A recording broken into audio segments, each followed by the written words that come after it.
Welcome everyone to our final webinar in this series, number 7. My name's Amanda Scott. I'm the Program Manager Farming Together, and we've got Simone Blom, who's Facilitator Extraordinaire for this evening. Now, tonight, the webinar series, our webinar series collectively is called Learning Together, Collaborative Business Models and Structures, but tonight, we're particularly focused on succession planning. So this is talking about your generation, planning for success in succession. And we've got two very different succession planning stories tonight, and they're both really fantastic. And we're very excited to have three presenters tonight talking about two different succession plans, and we know all of them very well. Our first presenters are Hugh and Katie Finlay from Harcourt Organics, who we've worked with now for many years, and we always love hearing from them and their story and having a good giggle along the way. And it looks like they've brought their fan club tonight as well. So welcome everyone.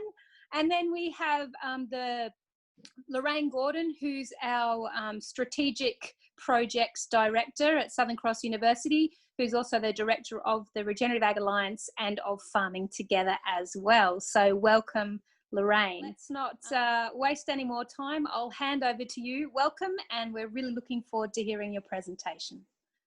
Thank you, Amanda. Thanks, Amanda. Thank you so much for having us. It's really an honour to be asked to come and speak about what we've been doing at the Harcourt Organic Farming Co-op.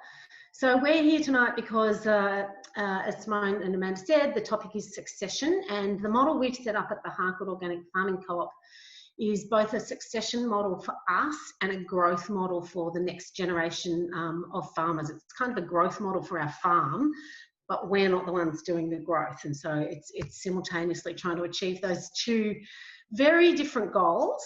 And as you'll see, there's been some interesting challenges and things that we've learnt along the way. So do you want to start our slideshow? Yeah. Share our screen. Okay.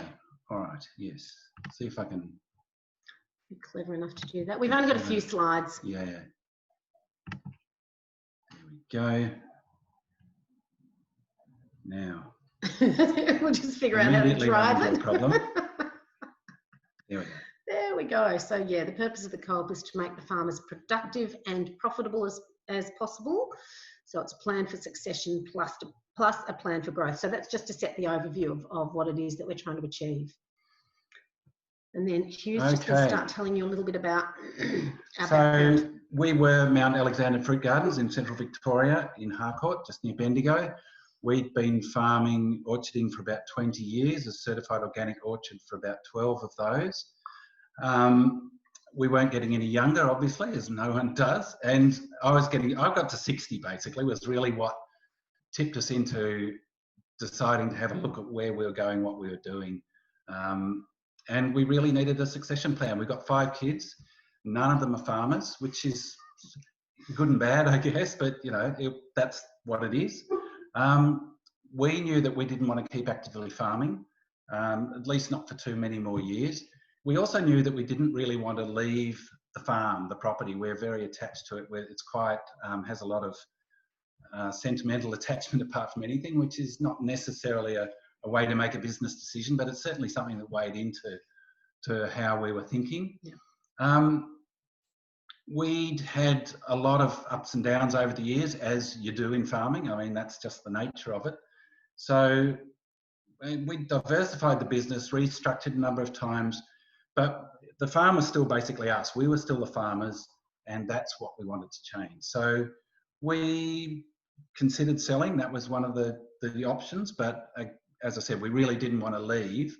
And so we started thinking about how we were going to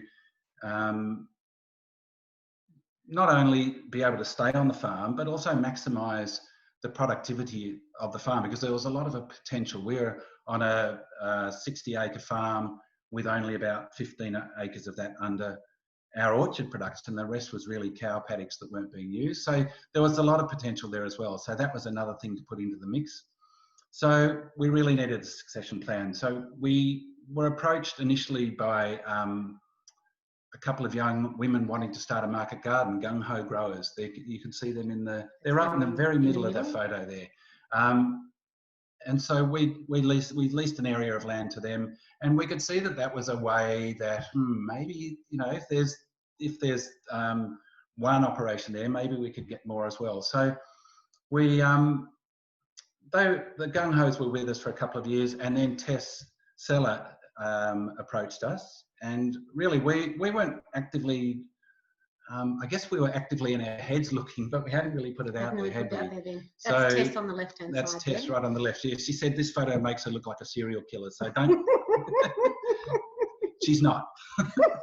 She's great. We love this photo. The photo was taken by Ollie Holmgren, and we took some smiley photos, and then we took a hillbilly one, and this is the one we use all the time. We just love it. So that's Tess right on the left of the photo. So she had a dream to start a micro dairy, and our place was really ideal for her because one of the factors that was sort of in her decision making, she wasn't in a position to buy land, but she also didn't want to be isolated as a farmer on her own with no other peers or community around her. So this sort of seemed ideal to her, it seemed ideal to us. So she approached us, and we were starting to talk about how that might look.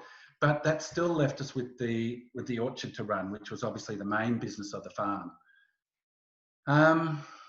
We then got to a point where we were still a bit stuck. We were making progress, but we were still the farmers, and that was really what we were trying to get away from in the physical sense. So it was at a meeting with our accountant, and we were talking about what various options there might be and how we might think about things a bit differently. And she said, why don't you lease it? Why don't you just stay there but lease the operation? So the penny dropped for us, I guess. It sounds completely obvious now, but we hadn't thought of it. Yeah. So, you know, we then started putting out the call for expressions of interest. We found Ant Wilson, who's the second on the left there, young, very passionate young man who had no orchard experience, but was he knew he wanted to be a farmer, and that was really, for us, that was one of the main prerequisites for anyone that was going to take up an operation with us, was that they really had to want to do it. It wasn't just sort of something to fill in a bit of time or something casual. They really had to want to do it. So he is a very passionate young farmer who actually, you know, he wants to change the world. He wants to change the food system, which is great. It's great to have sort of radical young people and young minds and that sort of thinking. So it was great. So there we'd assembled our little crew together, and then we had to work out what we would do next. Yeah. How we would all farm together, what sort of structure we would have, how would we, you know, how it would all work really, how all the bits would fit together. So that was really sort of how we ended up where we are now. So the other person in that photo on the far right, that's my dad. And so he and I and one of my sisters run the fourth operation on the farm, which is a fruit tree nursery. So we've got 4 completely separate farming operations on the farm, all cheek by jowl. So that's the team. Do you want to go on to the next slide, and I'll just talk a little bit about how do I go on to the next one over here? Scroll up. Oh. All right, so that meant we had all the people in place, and then, as Hugh said, we had to figure out what the structure was actually going to be. We got Farming Together funding, so that's why we've known and been working with Amanda for so long. The timing was great actually for us, that co-ops were really the flavour of the month at the time.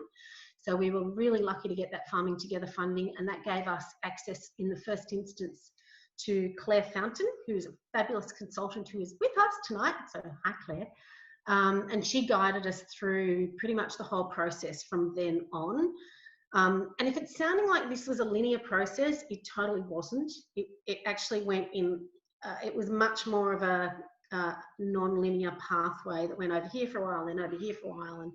But to try and tell the story, we've made it sound a little bit more linear. So we had Farming Together funding, and we also had Regional Development Victoria. We're in Central Victoria, so we had some RDV funding to do the very first business plan. The Farming Together funding gave us access to a whole lot of consultants from October to 2017 through to April 2018. And that was fantastic. We had access to Claire, who, as I said, guided the whole process, but we also had access to a co-ops expert, a lawyer, leasing, farm lease expert. And that gave us the opportunity to explore a whole lot of different potential ways that we might set this whole structure up. And it really started to build the community as well. So that was really excellent that we went through all of that together. So we not only did business planning for the whole community, for all of us, but each of the individual enterprises did some business planning for themselves and their own enterprises within that time as well. That got us to the point where, I won't explain the structure because Hugh will explain that in a minute, but it got us to the point where we were able to launch the co-op. Had all the leases signed and everything, and launched the co-op on the 1st of June 2018. So that's almost 3 years ago. So we're almost at the end of our first 3 year period. So part of the reason that we decided to form the co-op, on top of just having leases with all of the individuals, was we saw that would be the place where we would come together as a group, and that's where a lot of the potential benefit of being all on the same farm would come from. That we would have, we were thinking in the first instance, we were thinking we would be doing co-branding, co-marketing, that we could save money by getting things like organic certification together as a group. We thought we would be able to maybe get insurance all together as a group, and potentially lots of other things as well that we'd be able to access as a group and do as a group. And to some extent we've done that, and in other ways we haven't done that, and that's kind of where things get interesting. So I'll hand back over to Hugh now, and he can tell you a little bit more about the structure, how we've actually got things set up, because if you're interested in doing this sort of thing, that's the first question people always ask is what's the legal sort of entity behind it. So we'll tell you that bit next. Yeah, and I guess one of the initial challenges and one of the unique things about our co-op is that it is a collection of businesses not doing the same business, whereas a co-op is generally, might have a fisherman's co-op or a dairy co-op or whatever it might be, where you've got like businesses coming together for reasons of marketing or whatever, whereas we had different types of businesses, the common thing being the property. Yeah. And so that was immediately put us in a different sort of game to what a normal co-op was. So we had to start really making things up. So we got a lot of... Maybe just explain this structure. Yeah, so first. Yeah. First we had to work out what the, who was the entity that the operations would have the lease with. And so we decided in the end that we as the landowners would have leases with the individual businesses. So there's the 4 businesses there.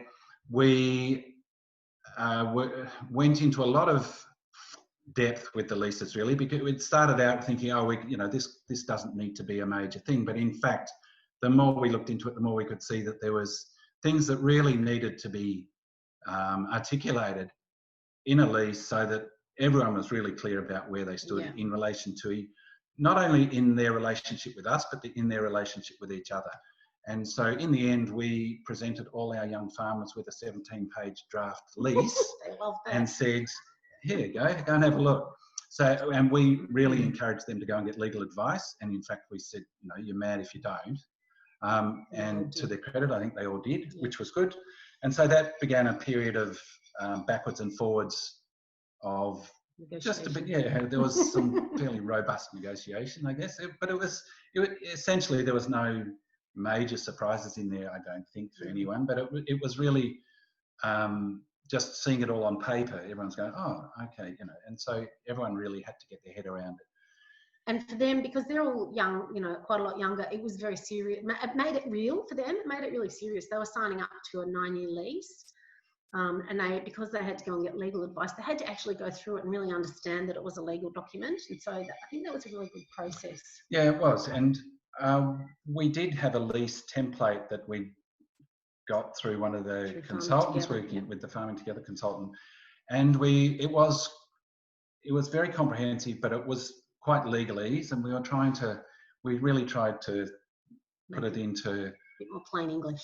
Yeah, real English rather than legal English. So that, I think we ended up with a document that's a bit more friendly than a strictly just a legal document. So then there was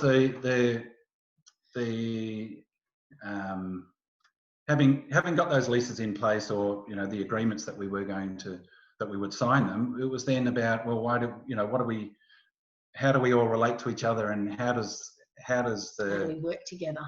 How do we work together, and who says what happens, and how does that happen? Because we were aware that as the landowners, we were in an inherently stronger position, I guess, from a negotiating point of view than any of these individual businesses. And so we wanted to try and level that so that everyone had a voice in what happened on the farm, because we really wanted them to have the maximum buy-in in terms of being committed to really being able to farm as they wanted to farm, in a way that they wanted to farm, not feeling like they were just sort of being told what to do.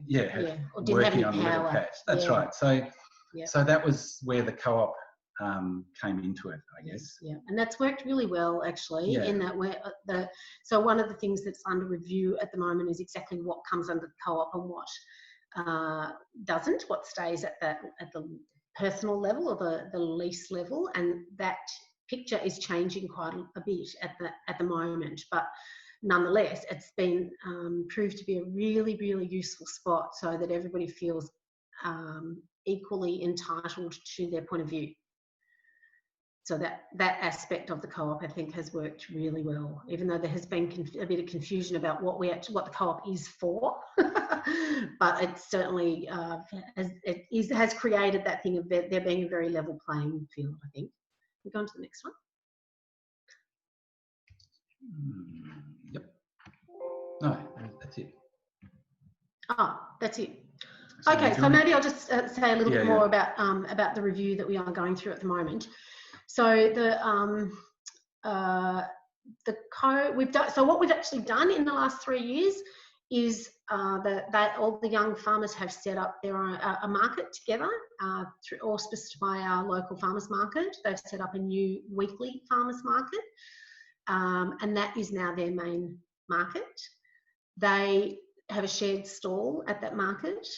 The co-op employs a bookkeeper, and so anyone that does whoever's staffing the market gets paid proper legal wages through the co-op, and the bookkeeper manages all of that, and that's been fantastic. That has all worked really well. What we found was that there was a difference in understanding as time has gone on, is that some members of the co-op had more of an understanding that we would be doing more projects together, I guess, really trying to collaborate on new stuff together, whereas other members have been much more thinking that what they really need to focus on is getting their businesses established. So they're all still young businesses, and they're for some rather than others, they're really focused on that's where their energy needs to go, and so the co-op has kind of had to come after that for them. And so what that has led to is that we've had a couple of really fantastic facilitated conversations for people to talk about what value they actually want out of the co-op, what value it's really giving them, and what they want out of the co-op. So it's not like we're about to throw the co-op out, or that nobody would even say it hasn't worked, nothing like that. It's just an appropriate point to sort of review and redefine what it is. And it's been very interesting that that we all, even though we did all that work at the beginning and we all thought we were on the same page completely, and we do all have shared values on lots of things, but actually there were a whole lot of different pages going on, and what that was kind of leading to tension. And as soon as we had that conversation of going, what do you actually want? And giving everybody the chance to say that, it was like, that's why I tried to do this and it didn't work and I got really annoyed with you. And it kind of is just, we've all taken a step back again, and we haven't finished that process, so we have to sort of finish going through that of redefining what is it next. So our leases are in, we're committed for 9 years with each of our lessees, but they are all committed for 3 years, and then they have to opt in again for the next 3 years. And so Ant, who is our orchard lessee, has let us know that he's leaving at the end of his first 3-year term. So not with any rancour or, it just has turned out that he was looking, the sorts of opportunities the sorts of things he wants to do, he thinks he's got a better chance of creating those opportunities elsewhere. So he's moving on, but he has been fantastic. He really has just been such a great orchardist. And even though he's got 6 months to go, he was really keen to work with us on finding the next person. He really wants to kind of be part of incubating the next orchardist that comes in. He, I would say, feels like it's been a complete success for him in terms of what he's learned about how to grow fruit. So, yeah, that's a success. It's also, for us, it's a bit kind of, okay, now we need to start again with another young rookie orchardist. But I mean, that's what we do. We teach fruit growing as well. The fifth business that's involved in the farm is called Grow Great Fruit, but that's our teaching business. But that's not land-based. So, and we don't have a lease with ourselves. So it just doesn't kind of fit into this structure. Is that us? I think that's us. Yeah, I think that's us. Unless we've forgotten anything. Yes, stop the share. There we go. Amazing. Thank you both. I'll clap on behalf of everyone. I've got a few emoji little claps going on there too. So I'll just open the floor up for questions now. If anyone has a question they'd like to pop in the chat, for Hugh and Katie, we'll facilitate a little bit of Q&A. Yeah, we'll be honest. I get a sense about that with you guys, which is very refreshing. It's very lovely. I've got a question while we're waiting for questions to come in. Every time I hear you guys' story, I just learn more and more, and I'm more and more inspired and in awe of this whole process that you've gone through, and just to be continually inspired and willing to look at things and work on things and work with people. I'm just, in great admiration of what you guys are doing. I'll get into like one of the interesting questions that I have is you mentioned that you were at the moment going through the process of teasing out what was actually in the lease and what was actually in the co-op. And I'm just really interested if you could talk to a few of those examples. And maybe some of the things that surprised you or you kind of didn't have a shared understanding around what sat with the lease and what sat with the co-op.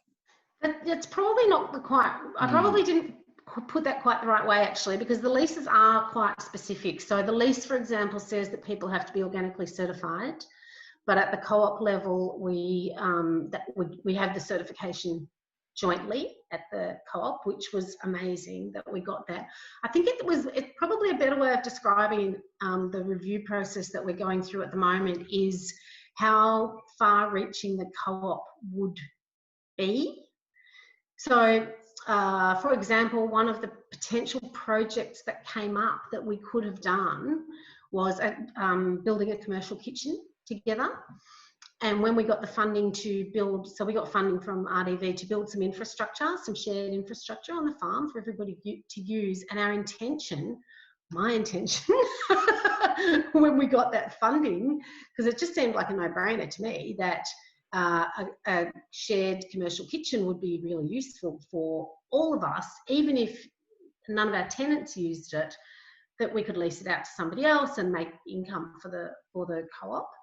But it turned out that we didn't go ahead with that project because for the co-op members who don't need a commercial kitchen, it just seemed like a complete, like putting their time and energy into going in the wrong direction for them.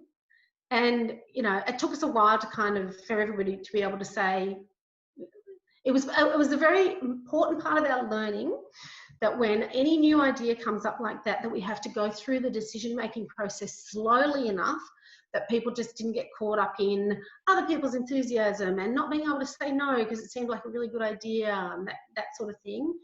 And so these days we go much slower through those sorts of decisions about new projects, and people really get a chance to reflect on them, because what emerged was that they just didn't want to put their energy into it.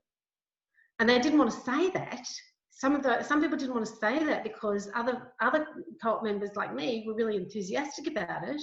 So that was it was hard to go through that one, but it was a really, really good learning experience that the co-op, just because the co-op could do things that expand the co-op in certain ways, it just didn't fit other people's ideas of what the co-op should be.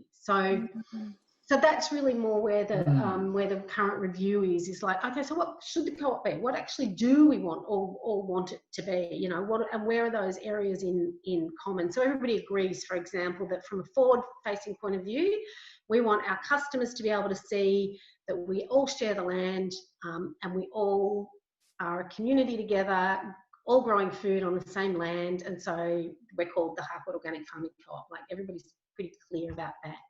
And we're really clear about land use, our land use values, aren't we? Yeah. And everyone is really together on that. So I feel that's very non-contentious and really one of the clear things. I think one thing we could have possibly done different in the first 3 years is to have an end of season review at the end of each season to really, you know, sit down and say, how's the season been for everyone? Because I think it's so easy to get caught up in your own business and just be forging ahead.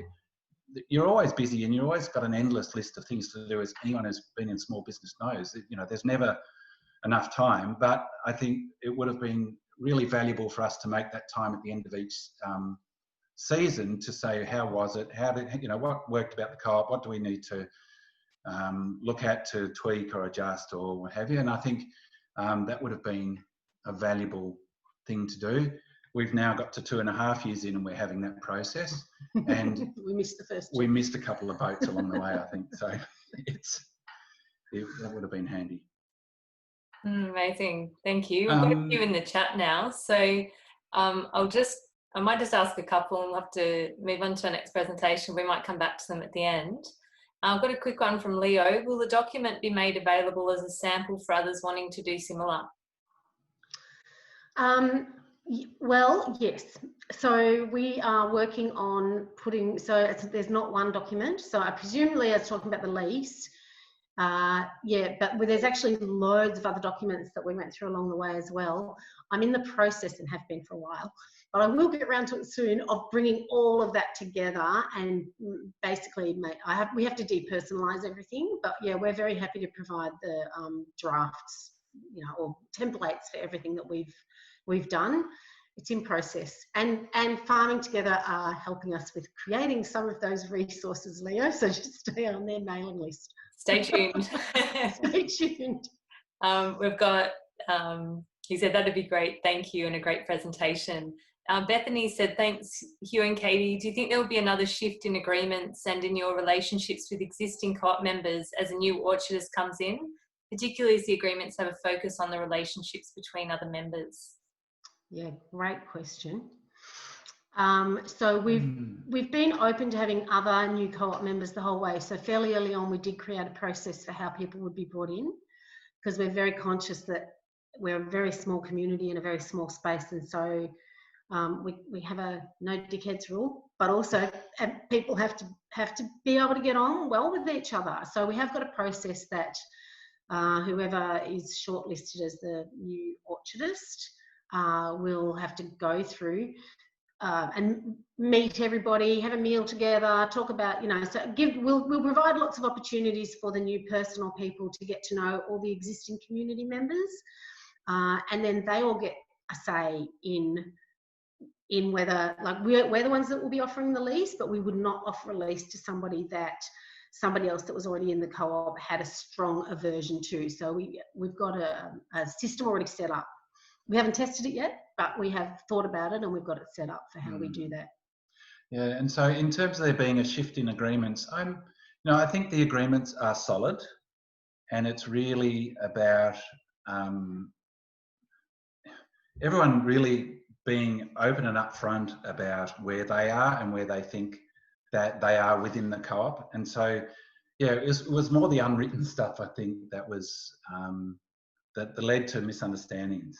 Yeah. Yeah. Fantastic. Yeah, that's great. We do have a couple more, but I'm just wary of time, so we might move on to our next speaker now, and then if there's time, we'll come back at the end and ask the following too. But thank you so much, you and Katie. Obviously, a lot of interest in what you're both doing. Yeah, definitely. Thank you. I've got whole pages of amazing learnings and notes from that. So thank you very much. That's our pleasure.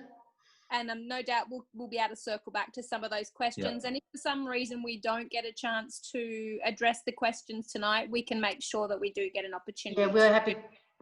We can provide written answers to any of those as well, including that one from you, Anne-Marie, about the certification. Happy to let you know how that works. Yeah. Thank you very much.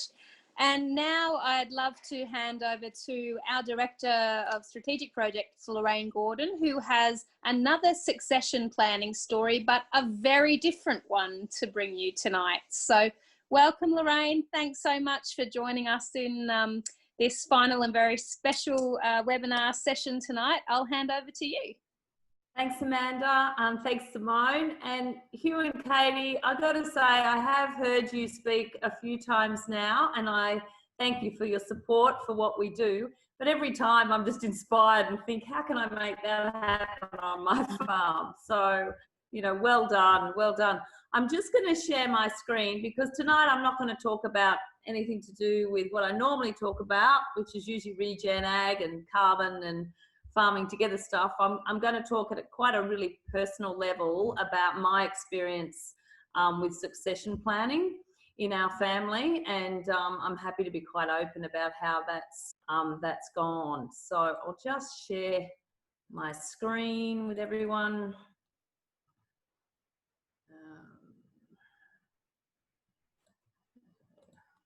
How's that, Amanda? Can everyone see that okay? Yep, looks great, Lorraine. Lovely. Okay, let's get past that. So this is me and my boys. So I have 3 sons, Ethan, Seth and Huntley. So Ethan's now 25, which is the one on the left. And Seth is my middle boy, who's 23, and Huntley is my youngest, who's 16. And that's me on my weekends, I guess you could say. This is the country. This is my playground, beautiful country. So it's basically, I'm located up in the New England Tablelands at a place called Ebor, and it's also called the New England Snowies.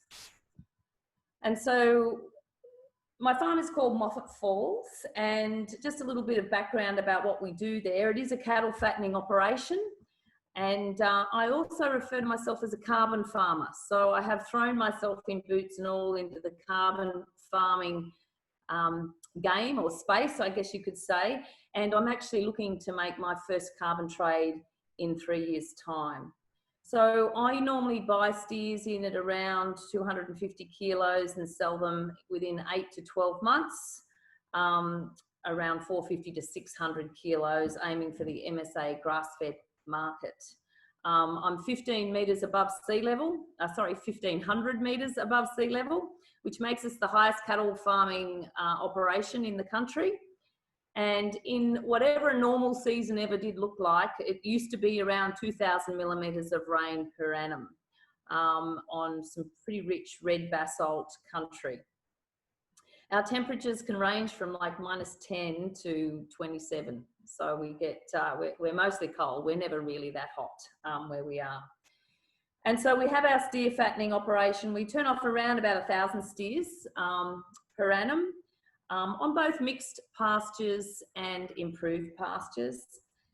The carbon farming, and I can talk a little bit about what we're doing around carbon farming. I don't want to go too much into that, but it's basically all about, for us, increasing stock density, applying mineral applications, multi-species pasture cropping and composting. We also have quite a large tourism operation operating not only on the farm but adjacent to the farm. So we have an ecotourism function facility, and that houses about 55 people with a licensed restaurant. And from there we run all sorts of things, from wellbeing retreats to team building, corporate retreats, weddings, and all sorts of stuff, including regenerative agricultural education. We also have cottages and cabins, and we do guided fly fishing out of those cabins and out of our accommodation. So, and that's guided fly fishing for rainbow trout. So it has a number of enterprises, not enough if you ask me. I'd like a lot more enterprises, but enough to keep us all pretty busy. I might come back to that slide. Now to turn what is a normally happy story into one of quite more along the lines of devastation, which was November 2019. We were smashed by the Ebor fires, and not one fire actually, but two. We had one end of our property got hit by the Ebor fires, and the others got hit by the other end, got hit by the East Cat-Eye fire coming up from the coast. And all my staff and my family found ourselves sort of bunkered down at the trout hatchery, which is in between the tourism operation and the farming operation. So we are slowly coming back from that, regenerating, as they say, but there are a lot of areas of our bushland that I don't think will recover. And we were left with approximately $900,000 worth of damage, including about 20 kilometres of boundary fencing, which we're still not on top of. So we're often having to find our steers, you know, in the nearby Stick State Forest and New England National Park, which is always fun. So yes, so resilience is something I am continuously learning about, I guess you could say. So just before I go into how we dealt with succession, I think I'll go back to this slide, which is really about a holistic approach to challenges. And because I'm a regenerative farmer, and because I'm into this whole concept of holism, I deal with problems in a holistic manner. So, and I include the problem of succession planning as one of the biggest, because even in my own research, which has been looking at the different grazing systems from a triple bottom line, looking at the economics, you know, the return at the farm gate, as well as environmental aspects and social aspects. When I ask farmers what keeps them awake at night, they always say to me, somewhere in their top 3 list is succession planning. So, and it doesn't surprise me, because we're also busy doing that. Often the most important thing to do, which I believe is succession planning, we just never get to. It's on our list, you know, that's something we know we've got to do, but we actually never quite get there, and often it's at the detriment of our relationships, and often it's all too late. So yeah, that's one of the messages that I'd hope to get through tonight. So look, a holistic decision-making approach is really about having that statement of purpose. You know, what are you all about? Really addressing quality of life for all the members of the family, and having a deep, and when I say quality of life, you know, coming up for the family with a quality of life statement, you know, including the economics, the economic well-being of the family, relationships, challenge and growth, the family's purpose, the individual's contribution to the family and to the assets of the family, and then also looking at the future resource base. So, you know, what are your resources? And of course, you can always talk about environmental resources such as your water cycle, mineral cycle, and your environment, and community dynamics. But you know, you've also got financial assets sitting there, and you've got human assets, such as people that can contribute to the whole picture. So vitally important. So how did I deal with succession? Before I get to that, basically, what my now ex-husband and I did a number of years ago was we actually locked ourselves and our 3 children in our conference room at our function centre all day with plenty to eat and plenty of water, locked the doors and said, right, we're not leaving until we sort this. And it was, at the time, my youngest was 13 years old. So this is now 3 years ago. So he was 13 and the oldest was 22. And I had a will, and there's really basically 3 different parts to the property with different property names and different portions. And I thought, well, 3 sons, the 3 properties which are joined with their different portions, it's really simple, we'll just do it that way. But of course, my husband at the time alluded to the fact to the boys that at this point, the oldest was $2 million better off than the youngest, and that the middle boy was at least half of what the youngest was getting based on the specific area when he'd done Google 6 maps and what the land per hectare was worth. And of course, the 3 of them, who are extremely close, ended up in a huge ruffle on the floor. And the youngest said, oh, well, this is all too hard. I want to go and fly my new drone that I got for Christmas. And can you let me out so I can fly the drone? And hey, bros, just make sure mum and dad don't rip me off. So I thought, well, this is going to be a really long day. But anyway, the bottom line is we sat down with them, we pulled up 6 maps and we ditched all of the boundary lines and all of the existing portions. And we actually looked at the property, and we're only, what I'm talking about right now is we're just looking at the actual landscape and the actual real estate assets of the property, which is a really important point. And we fairly divided that property into 3 on paper. So that's the first thing we did. So at least on a real estate basis, each of the 3 sons had the same area of land. So what I want to get to now, though, is that I'm the keenest farmer of the lot. So these 3 sons of mine are all involved with farming, involved with the farm, but none of them are probably as enthusiastic about farming as their mother, and they recognise it, although they all love the farm. So I think it was really important to split the real estate, being the farm, from the actual business itself. So split the farm assets from the business assets. So for the last 35 years, I've been running this company called Moffat Falls on that farm. And this company called Moffat Falls has its own assets in its own right, such as cattle and equipment, and tractors and utes and God knows what else, and everything gets operated through that company. Right now, I guess I am the sole director of that company. And what we did back then was split the real estate so that down the track, you know, if one of these boys wants to get on with their life and do something else and not be involved with the farm, it's their right to be able to do that.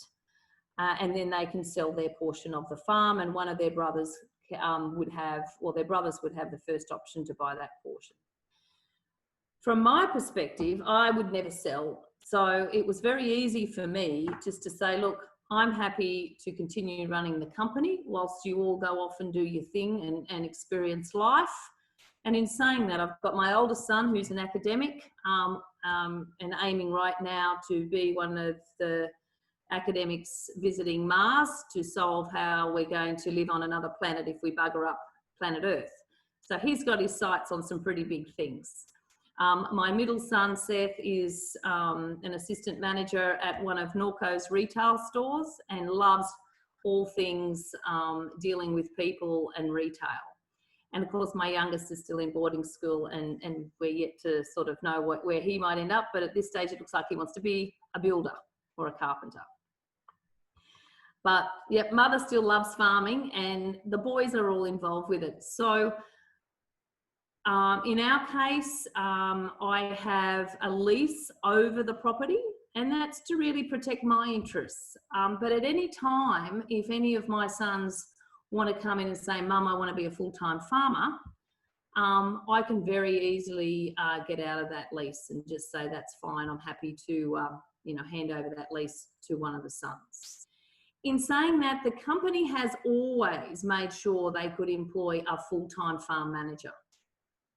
So, and that's really important because that's what we do now. And the three boys could easily run this company together as three brothers, always being able to employ an independent farm manager, or if one of the brothers wanted to farm, then they would allow that brother to farm and he would get paid a wage, plus of course his dividends from leasing his part of the farm.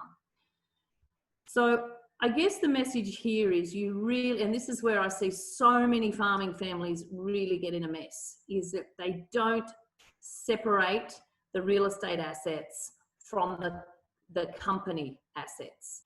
And there are so many options available to us, and we've talked a little bit about leasing tonight. In my case, that's the way I have gone. I've got 5 by 5 year leases. And like I said, at any stage, I'm quite happy to hand over, those leases to a son that would want to be a full-time farmer or even a part-time farmer. But of course, there's other ways you can do it. You can do it through share farming and you can even do it through adjustment options. But I do believe that, you do need to have a company and then, the assets looked at, the real estate assets looked at differently. So the other important message that I do want to share with everyone is that we did it early. I know everyone's not in this position, but we did it early before partners got involved. Because one of the other things I tend to see in succession families, succession farming with families around the country, is that everyone got along until the son or the daughter got married, until they wanted to come back and farm as well on the farm, and then you've got the son-in-law or the daughter-in-law starting to, come into the picture. So instead, if it had been in my case, instead of me dealing with 3 children, I'm dealing with 6, which doubles, the complexities of everything. So I guess, they're the 3 things that I would definitely stipulate. The brothers have chosen, to basically always run a company, to combine their areas of land at this point in time. They are all involved in one way or another. They're just not fully involved as full-time farmers. But in the future, they would be, because they all get on, very comfortable as directors of a company employing the farm manager on their behalf to pool those, what could end up 3 different portions of land owned by 3 sons, pool them together to create that economies of scale and make it far more economical for them. So that's basically us in a nutshell. And that's just a beautiful photo that I love. And the fact that I have 3 sons and I don't have any girls, I just wanted to make sure that when you are looking at these things, don't forget the daughters, because I still see succession going very wrong when they don't think that the daughters have a right to be involved with the discussions or be able to secure in their future some part of that farm. So, and in closing, my sons will be 4th generation farmers. I'm a 3rd generation farmer. And at this stage, yes, it's all going well, but I'd be really happy to open up to questions, any potential hurdles in the future that others might see from the way that we've done our succession planning. So I'll stop sharing now. Thank you so much, Lorraine. And don't worry, for the daughters that you don't have in your family, you definitely make up for the women that you work with in Farming Together. Because They're my adopted, we're all women. yeah, my adopted daughters. You're looking at both of them. The awesome Farming Together team. So thanks so much, Lorraine. I don't know about anyone else, but I just really love that you've created a lot of flexibility for your sons in the way that they do or don't have to be involved in the farm, and the different ways that they could be involved, but regardless that their futures are financially set up in whatever way they choose to move forward in that. And I think it's a really smart model, and I'll hand across to Simone and open up for questions. Yeah, thanks Lorraine. That was really fascinating, and like you said, very personal in hearing that side that you don't often share with anyone, let alone everyone. So let alone a bunch of strangers. We're all in this together. Didn't somebody say that? Absolutely. So if anyone has any questions for Lorraine, we've got one just come up now from Claire. Thanks, Lorraine. Is the land given to your sons now or only in your will? Yeah. And she's just got a secondary part to that. And what is the plan for the business succession in terms of ownership?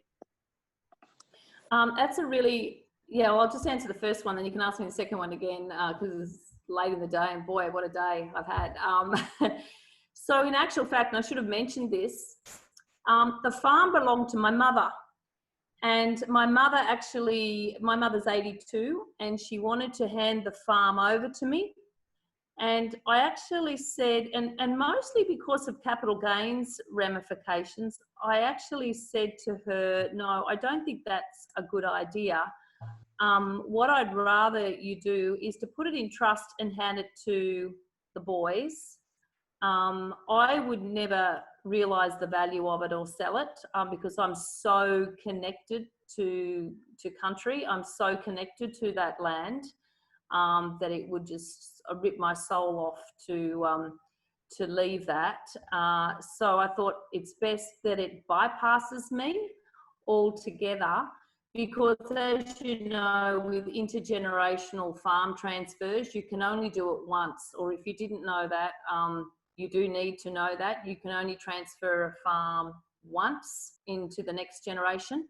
So what that would have meant, that is when I passed away, that my boys would have been left with massive capital gains issues.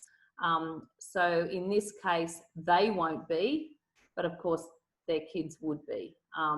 And so I bypassed the whole setup. So at the moment, it's in a trust that my mother set up, who's, like I said, 82. And when she passes, it will go to the boys. But the lease over it, of which is in my name, gives me a little bit of say that I can keep farming.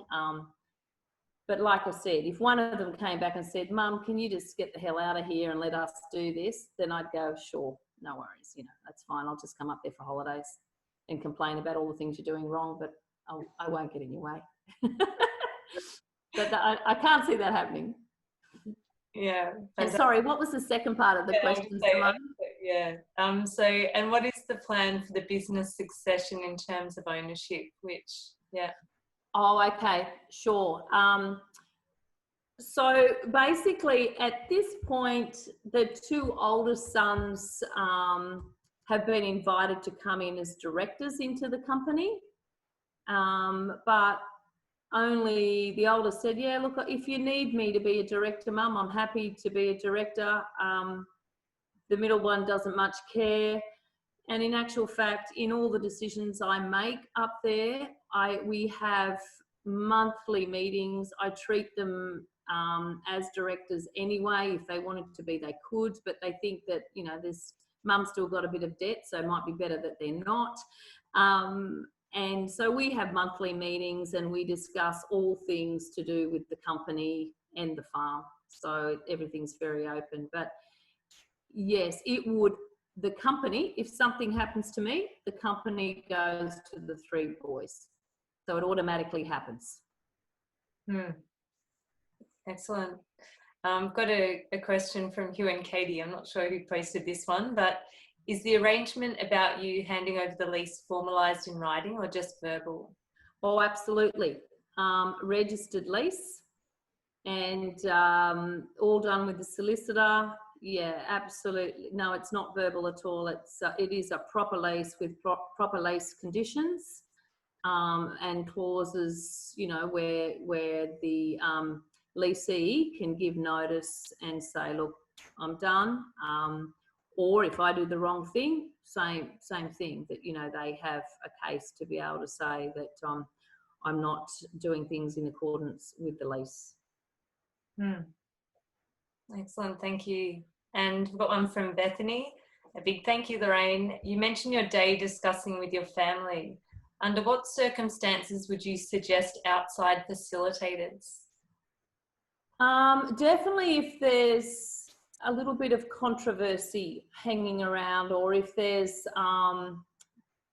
if they don't get on. In my case, my kids get on very well, but if you've got any sort of controversy, or you've got children that don't necessarily get along that well, or if you've got daughters or son-in-laws or their partners that are feeling a little bit jaded and there's Chinese whispers floating around, I think any sense of a problem or trouble, I would certainly bring in a facilitator. That is, what I'd also do is make sure, if you did bring in a facilitator, that they independently met with every member of the family prior to bringing everyone together. So they were well informed and very capable, because you're really handing your heart to them. And you'd want to make sure you got the best to be able to do that, I must say. I think, yeah, because you know, if you don't get this right, it can have horrendous outcomes for relationships down the track. Yeah. I've got one from Fiona. Thank you for sharing. On the debt side, what security is the bank using?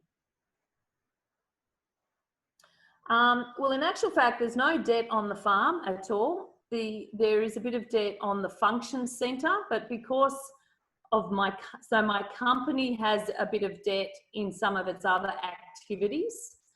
So yeah, these boys will at this point will inherit at some stage a farm that is debt free, but that's why they, you know, I thought, well, what is the point of them coming into the company when the company has some debt in it? There's no point.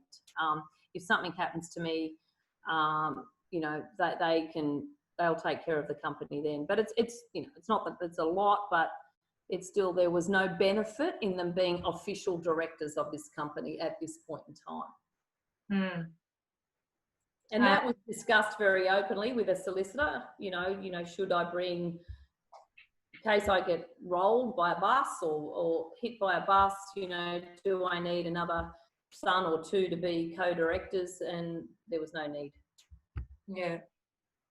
It's amazing to hear even more. We've got a couple more questions. So you've got a large age difference between the boys. How have you handled that?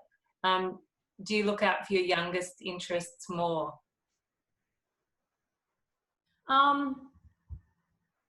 No, I'm extremely economically fair, I must say. So in all of these things, and I think the oldest, I'm very lucky that the oldest son is also a very ethical boy, and, you know, they are very close. And so, you know, he would look after his bros, as he calls them. So yeah, I think it's always done with the solicitor sitting there. And I think even though you can't always, you know, hand them equal quality of land. So for instance, in this case, we had to actually get a valuer in. So there's a lot of bits I'm now remembering we had to do, because some parts of the farm had more physical assets on them than others, such as houses and cottages and yards and cabins and all of that. We actually got a valuer to come in and value the built assets on that farm. So we valued the built assets, and then we adjusted the land area according to the assets at that time. And so the middle part of the property were where all the assets were and probably had the best land. So therefore, the oldest son did get that section, but a little bit lesser land, whereas the other two brothers got slightly more land because they didn't have the same amount of physical assets on their country. So when we have for instance, our monthly meetings as a company, the other thing we do is document any new assets that are being built on that farm will be taken into account down the track. So we had to draw a line in the sand at the time to be able to draw up, where the potential boundaries might go. But in the future, of course, we're constantly building new assets. We're updating cabins or building new cabins or a new set of yards or whatever it might be. That is well documented and that will be taken into account down the track. So what the company will try and do, for instance, is if there's been an asset built on one section, then that means it's almost there's some money in the company there to build an equal value asset down the track on another son's section. So economically, it is so fair. And economically, I believe it has to be absolutely fair across the board, as much as you possibly can do that. Yeah, sounds like a smart way to go. Yeah, avoids arguments. Yeah, exactly. Yeah, the sibling rivalry game. Absolutely. Look, there are a couple more questions, but I'm very aware of time as well. And do you know what I'm thinking, Simone? I think we might have to write some fact sheets up on this, because obviously there's so many questions coming through, and I think they would, a lot of people want to know about this sort of thing, and we'll be asking a lot of the same questions. So I think that you might see some fact sheets coming out from us around these two fantastic presentations tonight. And I'm not sure if we'll get a chance. We also try and address these questions for the participants that are here. Yeah, I was going to say, if you've got any extra questions, you can email us at farmingtogether@scu.edu.au, and we are happy to follow up, of course, with questions that you might have. And and Katie and Hugh are giving us the thumbs up to do that as well, which is great, because I did just say it already. We do want to thank everyone, though. There've just been such interesting, brilliant questions that have come through, and I know, Anne-Marie, you've put a few comments in there thanking everyone as well for the informative and honest presentations this evening. Angela said the same, 2 great presentations, very interesting, thanks so much. So it's definitely a very needed topic to be talking about, and we thank you all for agreeing to come along so close to Christmas as well.